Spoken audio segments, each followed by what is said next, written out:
Hello, everyone, and welcome to Booking the Elite, the podcast where myself and a guest will be writing and sharing our wrestling fantasy bookings with all of you. In each episode, I will provide some context towards a story that will be told. Then, my guest and I will take turns telling our fantasy bookings. The series will start with a focus on AEW, but I can guarantee that bookings for other promotions such as WWE, Impact, and New Japan Pro Wrestling will be featured as well. This is being filmed December 16th, 2022, right after Winter is Coming Dynamite. So if there are any discrepancies or any incorrect predictions, please forgive us. Today's guest, Connor, will be sharing his booking first today, and mine will come right after that. So take it away, Connor. So thanks to Aiden for having me on the first episode of Booking the Elite. Uh, as you said, this is our Revolution early predictions. So of course, if any of these doesn't happen, this is why after Winter is Coming. Yeah, I'm gonna go. I guess 0 hour first. Uh, 0 hour normally has four matches. This last for 4 year only had three, and they didn't have a women's match. Uh, so I included tried to include more women in the 0 hour. So uh, the All Atlantic title is a big title in AEW now. I feel like, and it needs to be like I think at Full Gear wasn't incorporated into the show, uh, but for Full Gear, like the first Revolution, the first match I got for the 0 hour is I got Kip Sabian going into Revolution as the All Atlantic champion. They've been teasing that feud for a while, and I think Kip will take the title off of Orange Cassidy. I think Kip Sabian will go in to Revolution as the All Atlantic champion, going against in a fatal four-way Bandito, Nakeshita, and Angelico. Uh, all four different styles of wrestling. Angelico is one of the best technical wrestlers. Nakeshita, he can do a little bit of all of it. Same as Bandito and Kip Sabian, like they all have something different to bring. Uh, I don't know how I'd win this. I'd probably have Kip Sabian retain, uh, depending on when he won it. Um, but if I had to pick anyone to take it off of Sabian, I'd probably say Nakeshita, because I feel like he's the person that could take it like Pac did to other countries. If his visa runs out, he can always take the title with him and still keep it going. Yeah, my next match on the 0 hour is Best Friends versus Josh Woods and Tony Nese. I feel like Josh Woods and Tony Nese has came along pretty good actually. I didn't think that they was gonna be as good as they have been with Mark Sterling. And Trent and Chuck Taylor need to be showcased more, even if it's even if it's on a buy in a pre-show. They want to see them get used more of the team. Uh, Obviously, I have Best Friends win this. Quick and clean. Of course, Mark Sterling can try to do something. I could always have Orange Cassidy or Danhausen do something. But I got Best Friends in that one. Third match, Anna Jay and Ty Conti versus Sky Blue and Madison Rain. Madison Rain and Sky Blue has been teaming up for a good while. And Anna Jay and Ty Conti's back together now as they're in the JAS. I would have Sky Blue and Madison Rain win this one. They haven't won a single match as a team, I don't think. They got their first win. Well, hopefully they win a match before Revolution. I would have Sky Blue and Madison Rain win that match. And the final 0 hour match I have is the Broken Party. Hopefully this escalates into Private Party joining Matt Hardy, and them going broken with him. Like mainly this entire feud's been on Dark. They've made it better than some of the main show stuff. Very great storytelling with Matt Hardy. He's very creative. So the Broken Party versus Ethan Page and the Guns. This basically the firm, Ethan Page and the Guns. In this, I'd have Broken Party win this. I love Ethan Page, but I don't want to see the Guns beat Private Party. I would have Matt Hardy and Private Party go over in that match. Maybe that's my 0 hour. Moving into the official card of Revolution. First match I got is Miro versus Ricky Starks. I don't think this match has happened in AEW and Miro needs to be used more. I believe he was offered. Well, as of this writing, we're filming this. Miro was offered a feud. He declined. But I hope to see him back before Revolution. Ricky Starks is a very great wrestler, as he proved that Winter is coming. He didn't win the title, but this whole feud pushed him to a whole nother level. Uh, like he like it's not like he didn't have it before, but this escalated him to showing that he can be a world champion in the future. Uh, which I believe he could win any title in AEW. Uh, but I'd have Ricky Starks go over in that one. But it's really tough because Miro's not being used much, and Ricky Starks needs that win. So I'll have to go Ricky Starks for that one. Um, yeah, my next match is Chris Jericho versus Wardlow. This match has never happened in AEW, I don't think. And I think at this point, well, you'll see my later in the card I've got.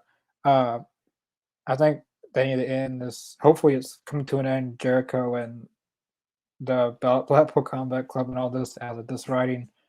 I would have Wardlow win this. Wardlow, his TNT title reign wasn't as good as it was where I thought it was supposed to be. Uh, you know, he had a few good matches. Brian Cage, Orange Cassidy, um, Jay Lethal, but there wasn't much story. I feel like Samoa Joe's has already beaten his reign as story wise. Uh, but Chris Jericho and Wardlow have never won against each other. And I feel like it would be a good feud for Wardlow because it'd actually be a feud. Jericho's a very creative person in feuds. Uh, with all of his feuds, he's been in AEW. Yeah, I would have Wardlow go over in that one. The next match is Keith Lee versus Shane Strickland. Uh, this has been boiling over since kind of before Full Gear. At Full Gear, Swerve wanted him to use the chair. He didn't use it and he walked out. And basically the same thing happened at Final Battle. Swerve left him, but Keith Lee still was able to pick up the win. Um, but yeah, I've got Keith Lee winning that one. Uh, I think they'll go against each other more than once, probably a few on Dynamite or Rampage. Um, yeah, the next match I got is Britt Baker versus Tony Storm. Uh, I'm looking for them to get a singles match pretty soon. It's not the pay per view. Of course, Jamie Hayter's the champion, so I wouldn't want to see that match again on pay per view. So I feel like Britt Baker versus Tony Storm will be a very good pay per view match. I would have Tony Storm win that one. I like Britt Baker, but I feel that Tony needs to, after losing the title, she needs to keep on getting the W's. Tony Storm is a very amazing wrestler. Um, any style you want her to do, she can do it. Um, but this has been brewing over for a few months now, so they got the story.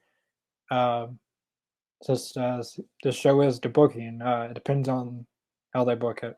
But I feel like this will be a good match, and I would have Tony Storm win this match.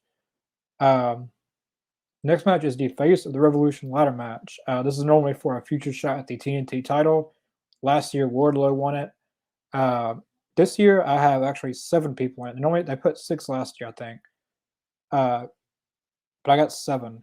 I got Jungle Boy, Sammy Guevara, Luchasaurus, Jay Lethal, Sean Spears, Roosh, and Darby Allen. Yeah, one. Yes, 7. In this, I would have Jungle Boy win. Um, I feel like, well, if I was booking it, I would have Jungle Boy be the next TNT champion and dethrone Samoa Joe. Um, this will obviously be crazy because you got Sammy in there and Jungle Boy and Darby. So some things are going to go down in that kind of match, especially 3 of the 4 pillars in that match. Um, but I would have Jungle Boy win that. The next match is it's pretty now we're getting to the championship matches. Uh, for the AEW TBS Women's Championship, Jade Cargill versus Hikaru Shida versus Ruby Soho versus Athena. Uh, Athena should have gotten a lot better match at All Out. I feel like it's a very rushed match. It was maybe like 3 or 4 minutes. I was there for the match. I was expecting more out of that, and I want to see Ruby. So I mean, I want to see Jada and Athena get the pay per view match. No, it's not 1-on-1, but uh, and just to give Shida and Ruby Soho a good pay per view time match, which Shida hasn't been on pay per view in a while. I don't think. Maybe All Out of this year when she was in the Fatal 4-Way. But Ruby Soho's back. In this match, I feel like they're waiting for Chris Statlander to come back to beat Jade. But ACL tears aren't something that you can come back on easily. It's possible to come back sooner, but I don't think she'd be ready for Revolution. But I would have Hikaru Shida win this match. Uh, she's the longest reigning AEW Women's Champion as of now, uh, and I think Shida will be a great TBS champion. She's currently holding two belts. I'm not sure what the names are, uh, but this would obviously be a good match with Athena and Shida and Ruby Soho and Jade. But I would have Hikaru Shida win this match. It's time to get. I love Jade has improved on the mic. It's just time for a new someone new to have the title to I don't know, like they they don't put people like Sheeta against Jade or like Britt Baker or Tony Storm. It's kind of like I don't know, like they have a split people that go against Jade, like Will Nightingale, Diamante, people like that. But I think it's time for a new TBS champion, especially like by next year she'll lose. Like I don't see her holding it the entire year, but there's lots of people who could win the title. Athena, Sheeta, Ruby Soho, Serena Deeb. They got a lot of people they can choose from to win it.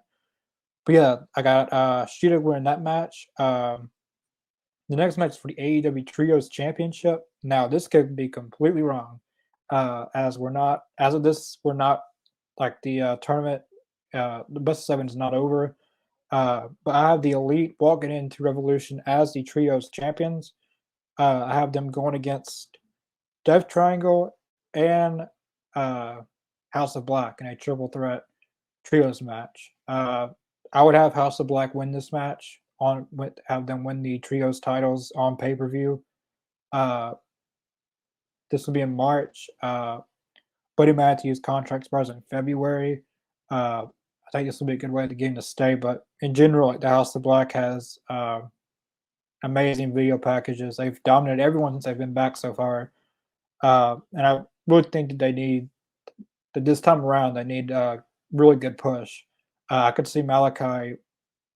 I could see them winning. Like I could see Buddy Matthews All Atlantic, Malachi as world champion.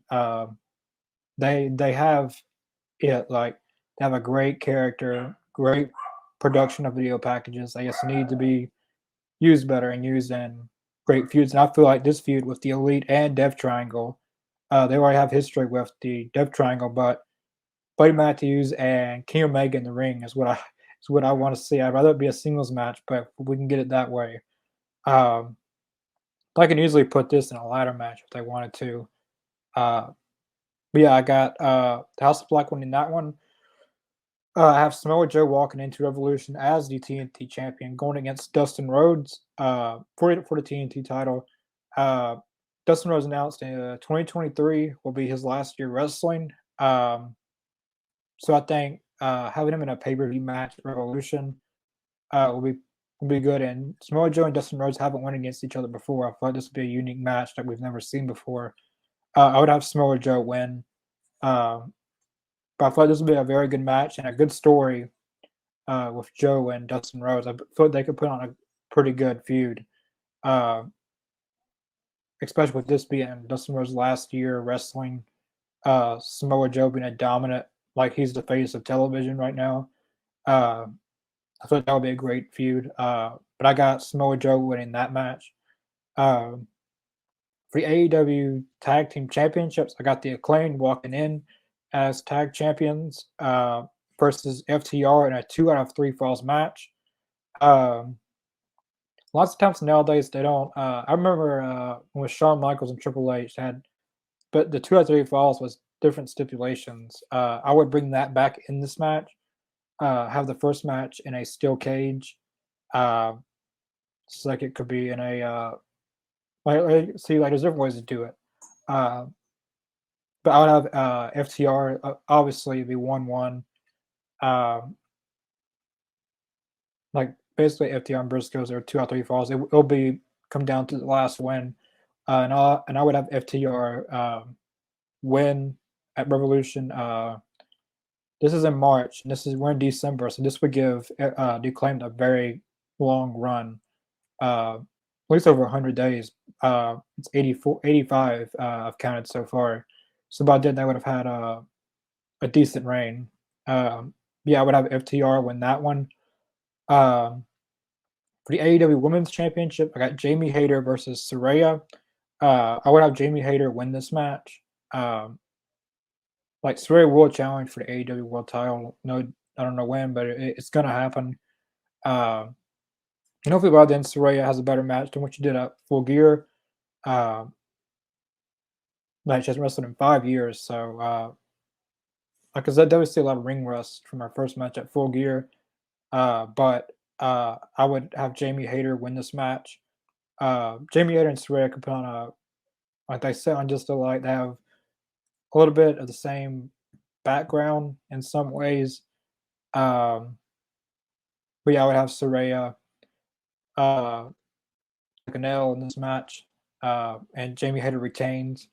For the main event that I have for AEW Revolution uh,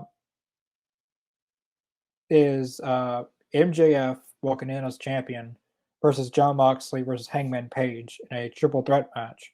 Um, I feel like this match will be a very, very good match. Um, you got John Moxley, who's a brawler. You got Hangman and Moxley, who hate each other, and they both hate MJF. So it's like they want to work together, but it's just going to be an all-out brawl in the end. Now I have MJF retain his championship. Uh, I feel like he's going to have it all year, and if he loses, it'll be at the end of the year. Uh, but if they want to re-sign MJF, I think he'll have it till he'll definitely have it after January 1st, 2024. Uh, but we were talking in a previous episode of this recording that the fuel speculation, MJF will, before he even signs an extension, he'll go to the WWE headquarters, take the AEW World Title, and just take a picture in front of it. Not that he's even talking to him, just to create speculation. Uh, and that's MJF, and he would do that. He could just be there just to he'd fly down there and just take a picture. Uh, yeah, I have MJF winning that match. This would be a bloody match for sure. I could definitely Moxley and MJF went against each other at Full Gear and All Out 2020. Uh, and Hangman needs a he wouldn't win. Of course, he's not gonna. I wouldn't have him win, but I feel like he deserves to be in the main event spot still. Bid that was that's my AEW Evolution 2023 match predictions. I like it a lot. I like it a lot. I thought that was a one breath. Yeah. So a few things I liked about yours. I took a little bit of notes. I really like that you gave Kip the belt before going into the pay-per-view because I think Kip Sabian is slept on. I really like him a lot. He and his new character that he has after coming back is really fun to watch. I really, really enjoy him. So I know that was cool. I really like Broken Party. I think Broken Party is really cool. With I want to see more of their partnership because I feel like they've only been pushed to dark and elevation and everything. And it kind of feels like once Top Flight came in, Private Party was kind of pushed to the back, and then a few more tag teams came in. It feels like Private Party, like Best Friends, Butcher and the Blade. Those are the biggest people who have, or those are like the bigger teams that have been hurt by the exodus of WWE talent, I think. And then overall, I just like the amount of young talent that were featured on the show. Jack Perry winning, getting a showcase match with the Face of the Revolution, MJF and Hangman Page in the main event. I really like that a lot. Yeah, I think that was really good. Yeah, I What do you think. have Brian Danielson doing? Is he on the card or? Whoops. Yeah. To think about Brian Danielson. There's so many people That's the problem. so many There's so people many in people. AEW Yeah, that I had a very hard time getting everyone on too. that's tough. Someone would have to be off. Yeah, That's tough. that's what always hurts. Is Now that I like can now I can see why they do MJF and Brian Danielson and Moxley and Hangman in a singles match. Now I can see why they do that, but I don't think they can hold it off that long. Like now, going to Revolution, yeah? it, but I it, feel like but it'd it's be difficult. possible. They did it with him and Punk, Mhm. uh, so it is possible. But Well, thank you for the booking, Connor. And now here's my turn, and I present AEW Revolution 2023. So first up is the 0 Hour, and for the 0 Hour, I have 4 matches. The first one being the Dark Order's John Silver and Alex Reynolds with Evil Uno versus La Facción Ingobernable, Rush, excuse me, and Preston Vance with Jose the Assistant. Obviously, this has been building up with Vance leaving Dark Order, and we still haven't really seen anything since that happened on the Thanksgiving Eve episode of Rampage, I believe. We have not seen much going on with that story. I feel like we are going to inevitably have a match between Dark Order and LFI. And personally, I would give the win to La Facción Ingobernable. Oh my goodness. Rush is very over, and Preston Vance is, I would say he probably has a higher ceiling than most of the people in the Dark Order. For the second match, I have Best Friends and Rocky Romero versus The Firm. I would just like to see Rocky Romero and Stokely Hathaway go at it on the mic for like just one backstage segment. That'd be really fun. I think Ethan Page and the Guns versus Best Friends and Rocky Romero, that'd be just a fun match. I could see it. I could see them working really well together. The third match on the 0 Hour is the San Francisco Street Fight between Ruby Soho and Ty Mello. Obviously, at Winter is Coming, Ruby Soho had beaten Ty Mello, but then was beaten down by Anna Jay. I feel like this is going to build to a second match and probably being a tag match. And I feel like the JAS, Ty Mello and Anna JAS, are going to take that against Ruby Soho and who I'm just speculating is a tag team partner, Willow Nightingale, maybe. But yeah, I think that that'll lead to a street fight in San Francisco for Revolution. And I think that'd be a fun match. I think Ty does really well in street fights. We've seen that with Ty and Anna Jay versus Penelope and the Bunny. I think it'll work well. And for the last match on the 0 Hour, I have Orange Cassidy, the Atlantic champion, versus Kip Sabian, and for the AEW All Atlantic Championship. For really this feud, I love it, but I love my fantasy booked version of it. Kip Sabian kind of blames Orange Cassidy for why he has fallen from grace. He says he's the Joker to OC's Batman and that Orange Cassidy can't live without him. And Orange Cassidy just doesn't care at all. He just kind of walks away from him in every single backstage segment. I think that'd be really, really fun. And if I had to personally choose a winner, I would say Kip Sabian, just because I feel like Orange Cassidy doesn't really need a belt and he doesn't need a really long reign. Him having it until March is kind of pushing it for me, at least. So now it's time for the main card. And for the main card, my first match, my opening match, is Samoa Joe, the TNT champion, versus Eddie Kingston. And just the promos alone, my God, would be so good. Joe says that Eddie Kingston is Samoa Joe if he could get stuff done, but he can't get anything done, so he's not Joe. He says that his mouth writes checks that his ass can't cash, and he's kind of right when he says that. The only big one that Eddie has won so far in AEW was against Jericho, a 52-year-old man. He may have gotten this far based on people's love for him, but he will always cost himself the big one. And Kingston says that he looks up to Joe, and when he wins and takes the belt from Joe, everyone who looked down on him, whether it be Joe, Danielson, or even Phil, and there you can cue the CM Punk or fuck CM Punk chants, will have respect for him. For ultimately who I would give that match to, I would give it to Joe. Continue Eddie Kingston's story of him costing himself the big one, and just let him kind of be the poison to himself. I don't know. I could have worded that better, I bet. But yeah, Samoa Joe beats Eddie Kingston to retain the TNT Championship, and he's also the Ring of Honor TV Championship. Or he is the champion. I'm just not including those on AEW programming. The second match I have is Ricky Starks versus Chris Jericho. Now, spoiler alert, I don't really know where either of these men are going to go for their pay-per-view match, and I know that they have to be given one. Jericho is on the run of his lifetime. Ricky Starks is just coming off of a lost MJF. I feel like you have to build him back up. So I kind of just put them both together. It's just thrown together to give them both a spot on the card. Starks obviously lost to MJF at Winter is Coming. So that leads Jericho to kind of sense weakness in Starks and try to help him in his inevitable feud against the Firm, because we know that's going to happen. And Stark says he doesn't need any help, and he is kind of right. He's beating a lot of the people in the Firm. But Jericho then asks, then why didn't you beat Max? Why couldn't you win? And maybe Max was right. You are a dollar store, Dwayne. But the Jericho Appreciation Society can make you even better than that. So it really is just about Jericho seeing a lot of potential in Starks, trying to bring him into the JAS.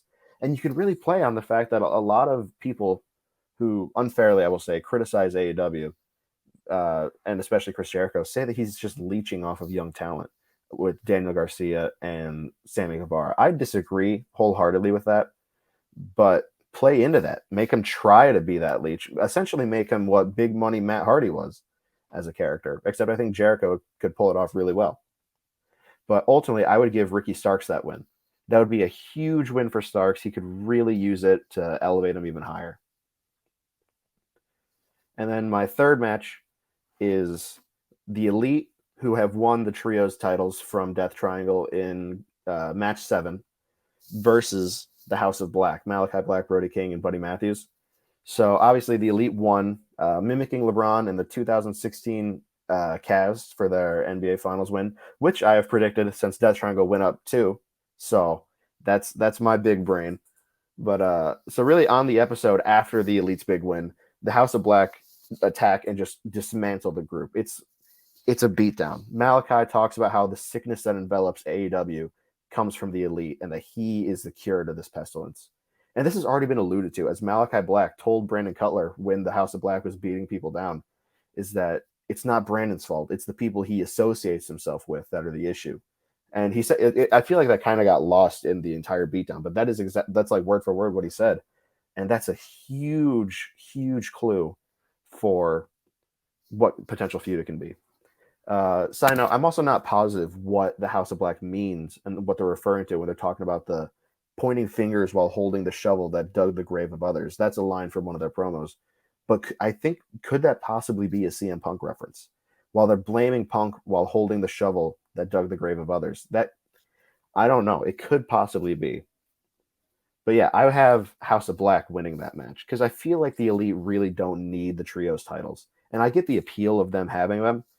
But really, if you want to make the House of Black, if you want to fully 100% recover them from their, I don't want to say disastrous run that they've had originally, but yeah, disastrous run from originally, you got to give them the belts, I guess. So match 4, I have the 30-minute Iron Man match between Jon Moxley and Hangman Page. This one's really self-explanatory. Mox injured Hangman. Hangman wants revenge. Hangman couldn't remember his own kid's name. So I'm assuming that these two are going to have a match on either the New Year's Smash cards, but this could be the rubber match with Mox taking the first one, maybe Hangman takes the second one, and then maybe they have, I think a 30-minute Iron Man match would be perfect. Mox has kind of been the Iron Man of AEW. Hangman wants to take over that role. What better match type to have? But I would give that match to Hangman. The fifth match, this is my favorite match that I made for this card, is an elimination tag match between Team Baker, which is Dr. Britt Baker, DMD, Jamie Hayter, who is still the championship, or who is still the, I keep saying is the championship, is the champion in this booking, Penelope Ford, the Bunny, and Serena Deeb versus Team Saraya, which is Saraya, Toni Storm, Thunder Rosa, Willow Nightingale, and Hikaru Shida. So Baker is obviously not finished after being bested by Saraya, so she tells her to rally the troops and to prepare for war. Team Baker is assembled very easily, and they all have chemistry with each other. Hayter, Ford, and the Bunny are already aligned with Baker, and Deeb joins when Baker informs her that Sheeta is on the opposing team. And obviously, Deeb does not need an excuse to inflict pain onto her old rival. Team Soraya takes a bit more time to assemble, though, because Storm or Rosa, either of those can be revealed to be Soraya's mystery partner. That this booking kind of works for both, but they both join because they feel that they deserve a shot at Hayter's title. As Storm never got a rematch and Rosa never lost the title, so both are very justifiable. But that kind of tension for who should be next causes a lot of will they fight, won't they fight in the team. Normally, I dislike that in tag team matches, but I think if you do it not so heavy handedly, like we see a lot of, then it'll be fine. Willow Nightingale is just the best, and I think that she'll have a really good like babyface fire segment similar to Ziggler in Survivor Series 2014. So that's why I included her. Sheeta doesn't need much of a reason to join, as she just wants to fight Baker, who took away her title in 2021. So she really hasn't gotten revenge on Baker. This can be the time to play up that. And for who would win this one, I have Team Baker winning. The sixth match is Keith Lee versus Swerve Strickland. Obviously, this has been brewing for a while. We have Swerve, who wants to cheat to win these matches, Keith Lee, who refuses. They both walk out on each other. I think Swerve has the potential to be one of the top heels in the company, and Keith has the potential to be one of the top babyfaces of the company. They can both do so much as a singles act, and I think their singles act starts with them feuding with each other. And I think the biggest thing is you could play up Swerve Strickland needs Keith Lee. Keith Lee does not need Swerve Strickland. Obviously, that was proven when at Full Gear, Swerve lost. At Final Battle, Keith won. But for who I think would win this one, I think Swerve should win. The seventh match is the Face of the Revolution ladder match.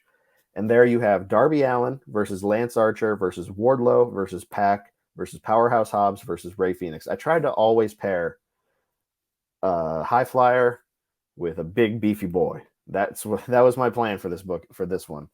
And so, but some like key spots for this one, because you can't really book like people into a reason for a ladder match. Key spots for this one include Hobbs and Wardlow coming out of this match and start feuding with each other because they both take each other out of this match. Just have some insane feat of strength from either of them taking each other out. They haven't really feuded much, even though they really should have. Archer takes Darby out with like some kind of insane blackout. I think that'd be really cool, leading to a match on Dynamite. And on the Dynamite after Revolution, this is where you can kickstart Archer's new heel gimmick, where he puts his prized braid on the line for whoever can beat him, but he also takes trophies from his opponents. So in this match, he beats Darby and he takes his skateboard after he wins. I think you can keep riding that match out, or not that match, excuse me, that gimmick out for the rest of the year. When he retires Dustin Rhodes at the end, he says, "I'm not going to take some item from you. I'm going to take your career." I think that would be perfect. Lance Archer is great. He could definitely be used more. Darby, he's able to take an insane bump. I bet he's happy with that. And this also further extends the Pac versus Rey Fenix divide, which has been teased multiple times. And for who wins this match, I would personally give it to Rey Fenix. I think a Rey Fenix versus Joe match would be insane. My eighth match, I think this is eighth, I can't remember, is Jade Cargill versus Riho for the TBS Championship. This match is just the same build that Jade always has for pay-per-views. I think that, they've all been the same. It's just Jade being like, oh, no one can beat me. And then someone coming up being like, yes, I can. And then they can't. So I really just chose Riho because I want to see more Riho on TV. It's pretty much just going to be that until Chris Statlander comes back and beats Jade. I can't believe the decision was to just wait out an ACL tear. That's kind of crazy to me. But yeah, Jade Cargill wins that one, obviously. Second to last match, the co-main event, is the Acclaimed versus FTR for the AEW World Tag Team Championship. I don't know, man. What's going on with me? So FTR just lost the Ring of Honor Tag Team Championship to the Briscoes at Final Battle. By Revolution, I would have them lose their AAA Tag Team Championship to Dragon Lee and Dralistico at Noche de Campeones, and their IWGP Tag Team Championship to what I thought was going to be Aussie Open, but I think it's just Bishamon at Wrestle Kingdom. So beltless and at the lowest point they've been at in years, they make the challenge for the Acclaim's Tag Team Championship. And the stipulation is FTR says if they lose, they will leave AEW. Because if they can't prove themselves worthy to hold any belts, they shouldn't be here.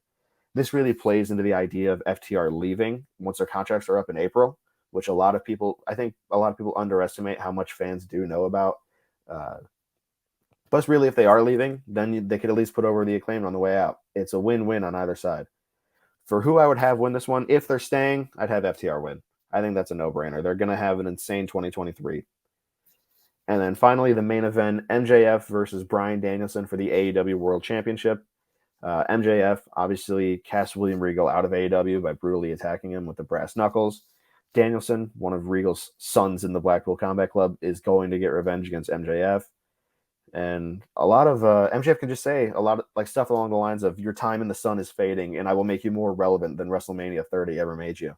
Really, it's just based on their Bryan Danielson's respect for William Regal and MJF's, I guess, contempt for him. Now, I think it could be a really fun match. Obviously, I would have MJF win that one to continue his reign, going all the way throughout this year, either ending at early next year or at the end of this year. But yeah, that is my Revolution 2023 card. Thank you, everyone, for watching. And let us know what you thought in the comments below. How would you book Revolution 2023? What do you think is going to be on? What do you want to happen? It's been a good episode. Thank you, Connor, for joining me in booking this. It's been great. And we'll see you all next time.